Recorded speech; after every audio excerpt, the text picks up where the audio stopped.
김건희 관련 의혹을 수사하고 있는 민중기 특별검사팀이 도이치모터스 주가 조작 사건과 관련해 또 다른 충격적인 정황을 포착했습니다. 핵심 인물들이 김건희의 이름을 앞세워서 재판에 개입할 수 있다고 믿게 하면서 금품을 주고받은 혐의입니다. 특검은 강제 수사에 돌입했고 김건희 본인에게 위법한 청탁이 전달됐을 가능성까지 들여다보고 있습니다. 주가 조작 정도가 아니네요. 자, 특검은 김건희의 주식 계좌를 관리했던 그 이종호 전 블랙펄 인베스트 대표를 압수수색했습니다. 이종호 잘 아시죠? 3부 체크. 예, 이 사람 아닙니까? 자, 이종호가 도이치모터스 주가 조작 사건의 주범 이모 씨에게 김건희를 통해서 재판에 영향력을 행사할 수 있다라면서 8천만 원가량을 받은 정황을 확보한 것으로 전해졌습니다. 이종호는 VIP에게 얘기해서 집행유예로 만들어주겠다. 김건희가 사건을 챙기고 있다. 재판부와도 얘기돼 있다. 이런 식으로 말하면서 돈을 요구했다는 증언도 나왔습니다. 식사 자리에서 밥값이라도 있어야 하지 않겠느냐? 재판에 도움이 될 사람에게 줄 샴페인이 필요하다라면서 수백만 원을 요구했다는 구체적인 진술도 포함되어 있습니다.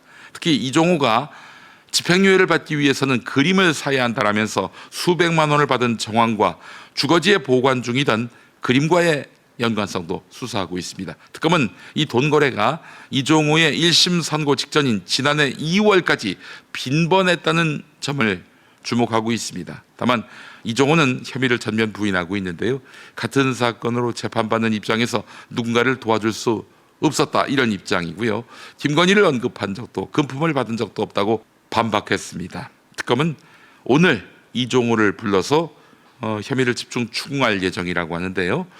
이런 가운데 김건희의 또 다른 의혹인 집사 게이트를 수사하고 있는 특검팀, 김건희 일가의 자산 관리인으로 알려진 김 씨, 이 사람이 임원으로 재직했던 IMS 모빌리티에 30억이 투자된 경위를 조사하고 있습니다. 이창민 전 카카오 모빌리티 CEO를 불러서 참고인 조사를 진행했고, 오늘은 조현상 HS 효성 대표와 류긍선 카카오 모빌리티 대표도 소환합니다. 오늘 바쁘겠네요. 네, 이 김모 씨가 김예성이죠. 도이치모터스 수사팀과 별도로 건진법사 청탁 의혹으로 지목된 통일교 전 간부 윤모 씨는 소환에 응하지 않았습니다. 특검은 다시 윤 씨를 부를 예정이라고 하는데요. 또한 구속 심사 직전에 도주한 이기훈 삼부토건 부회장과 관련해서는 밀항시도 정황이 포착돼서 군경이 행방을 쫓고 있습니다.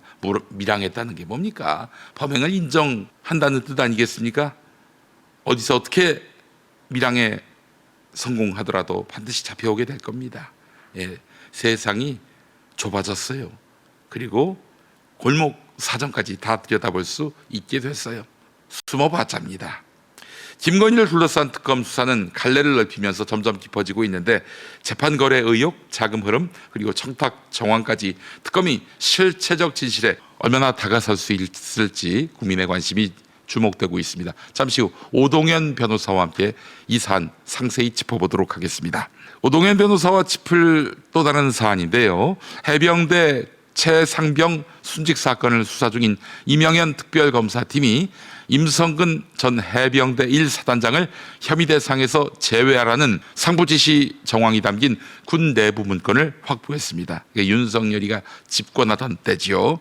그때 임성근을 혐의 대상에서 제외하라는 상부 지시 정황이 담긴 군 내부 문건을 이명현 특검이 확보한 것입니다. 특검은 이 지시가 윤석열이 경로했다는 이른바 VIP 경로설과 연관돼 있다고 보고 수사의 초점을 청와대 개입 여부로 좁히고 있습니다. 순직 해병 특검팀이 확보한 문건은 국군 방첩사령부 소속의 해병대 파견 문대령이 2023년 7월 31일 대통령실 외교안보수석회의 직후에 작성한 동향보고인데요.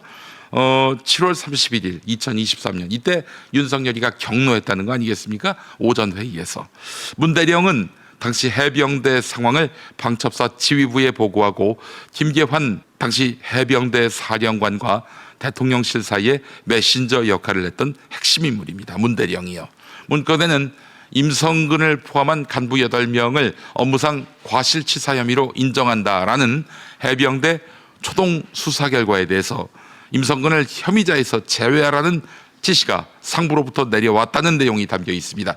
김계환도 당연히 이 지시를 인지하고 있었다는 진술도 포함되어 있습니다. 특검팀은 이 지시가 대통령실로부터 직접 내려왔을 가능성을 수사하고 있습니다. 특히 윤석열 이 사람이 회의에서 이런 일로 사단장을 처벌하면 누가 사단장을 하겠느냐라고 강하게 질책했다는 이른바 VIP 경로설과 연계된 정황으로 보고 있습니다. 또한 특검은 박진희 당시 국방부 장관의 군사보좌관이 수사 방향에 개입한 정황이 담긴 녹취록도 확보했습니다. 2023년 8월 국방부 조사본부가 최병 사건을 재검토하던 중에 박진희 보좌관이 장관 지시를 하면서 혐의자를 줄이라 이런 취지로 발언한 것이 녹음된 것입니다. 그 결과 조사본부는 당초 혐의자였던 임성근을 제외하고 대대장 2명만을 남긴 채 사건을 경찰에 이첩했습니다.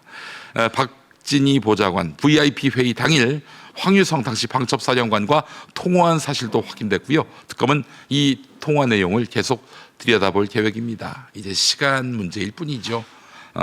윤석열이가 대노해서 결국 수사 방향이 틀어졌다라는 증언.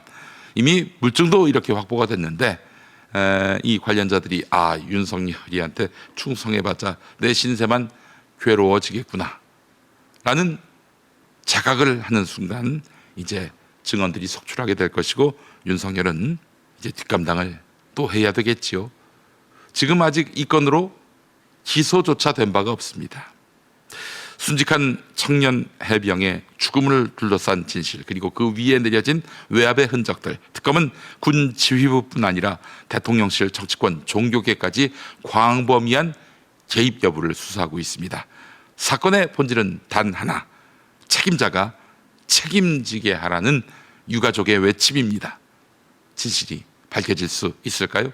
그런데 종교계 수사는 하지 말라라니 이거야말로 이적 행위 아닌가요? 박상혁이가 왜 민주당에 있는지 저는 도무지 이해할 수가 없습니다. 여러분 다시 한번 박상혁에 대해서 오늘 성명 철회하라는 문자 메시지 부탁드립니다. 우리 시민이 민주 시민이 바꿀 수가 있는 것입니다.